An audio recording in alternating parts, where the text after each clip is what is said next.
It's good to have you back. Now, the largest metal workers union in South Africa is threatening to strike for higher pay. But can we really afford such a strike in our already struggling economy? Numsa spokesperson Phakamile Hlubi-Majola joins us now to tell us more about the workers' demands and what actually the workers are going through at this time. Good morning to you, Phakamile, and thank you so much for joining us this morning. Let's start here. I mean, Numsa has always advocated, for just equal rights when it comes to workers and them getting their due. At this time, we're seeing increases in fuel price, we're seeing increases with tariff increases, electricity, food, you name it. But it seems their salaries don't match those demands from them as consumers. What exactly are workers going through?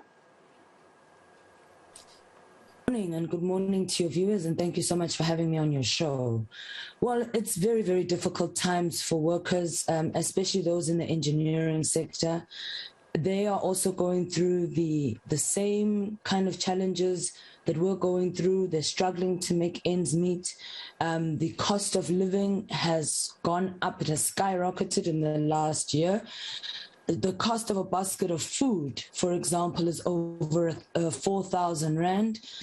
And one of the biggest challenges that we face is that last year, when we were supposed to be negotiating for engineering, we took a decision in the interest of the engineering sector, and because it was right in the middle of the very, very hard lockdown, that because we didn't know what COVID was going to do and the impact it was going to have on the sector, we agreed with this industry that our members would not get an increase last year. So on top of all the challenges of COVID, all of the price increases and that ordinary workers and their families have been subjected to, our members made a sacrifice to save the sector and relinquished or gave up increases for last year. And this year, our members are adamant that their demands for wages must be met. They are going through extreme financial difficulty, and we would like the industry to meet us halfway. We made sacrifices last year, and the industry must also make sacrifices too, for the sake of the country and for the sake of employees. Where are those negotiations at this point with industry? Well, where we are right now is that we've registered a deadlock because we are not able to find one another. Our demand is for an 8% across the board increase for the first year based on the actual rates of pay, or the rates that workers are actually earning. And for the second and third year of the last 2 years of the proposed wage agreement, we are requiring at least 6%, CPI plus 2. If it's less, if it comes to 6%, then employers must offer 6% or reopen negotiations. And that's where we are. Employers, on the other hand, have made an offer of 4.4% for this year, as well as CPI plus 1% CPI plus 0.5% for the second year, and then CPI plus 1% for the third year. For our members, it's a non-starter, especially because one of the conditions that comes with their proposal is something that's called a special dispensation. What employers are basically saying is that they want this agreement to allow employers who have been paying less than the minimum rate, the standard minimum rate, which is 49 Rand per hour. Right. They want those employers who are paying less than that to be accommodated and allowed to continue to pay low wages, and that's a problem for our members. Yeah, you mentioned the word deadlock in the beginning, so it means that obviously employers and yourselves are not meeting, at least a compromise or some sort of an agreement. But you're further calling on for a strike. What does this mean? You've over 300,000 members in various sectors, and you're saying that a strike is imminent.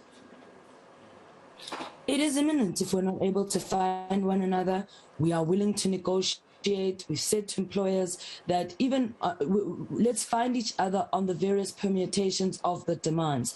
They're not willing to back down on this special dispensation, and we cannot possibly adhere or agree to that. We can't agree to a settlement where some workers will earn the normal rate of 49 Rand, but new workers who join the industry will earn a much, much lower rate of about 29 Rand, and that dispensation must be in place for 15 years.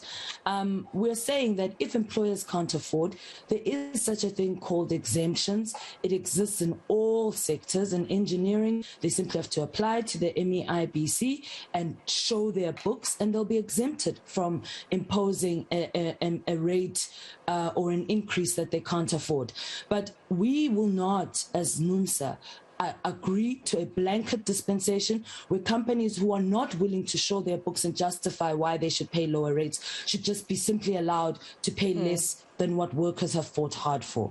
Yep. So we are willing to negotiate. There is still time. We would like to engage. All right. If indeed you don't get the opportunity to engage and to find one another and the strike occurs, you're further asking business, according to your statement, to join in solidarity with this strike, if my understanding is correct. And with that being said, and with the ailing economy, do you think that that will be viable? We've called on our members in all sectors across the value chain, in motor, in auto, because if workers on engineering go on strike, it's going to affect those downstream, those value chain industries. And what we've said, and we're currently in the process of mobilizing our members in all sectors to say, prepare yourselves for the possibility of sympathy strikes in order to support members in engineering. We have to do this. Workers must unite.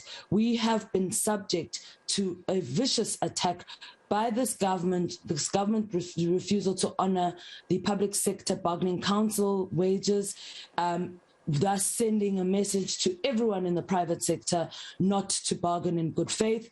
So workers must unite. We have fought hard for the gains that we have achieved up until this point, and the very little that we have is being threatened under this administration. We have to do everything possible to secure everything that we fought for the sake of ourselves and future generations of workers. And this is why we're saying that we're mobilizing workers across all sectors to participate in a sympathy strike and a massive national strike to support workers in the engineering sector.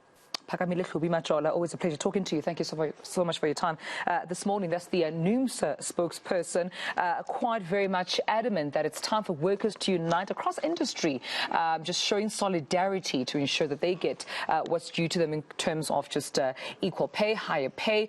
They say they've been trying to negotiate with employers. However, employers are not meeting them halfway. They're not even trying to at least engage even further so that they can avoid that strike. And indeed, if this deadlock continues, a strike is imminent.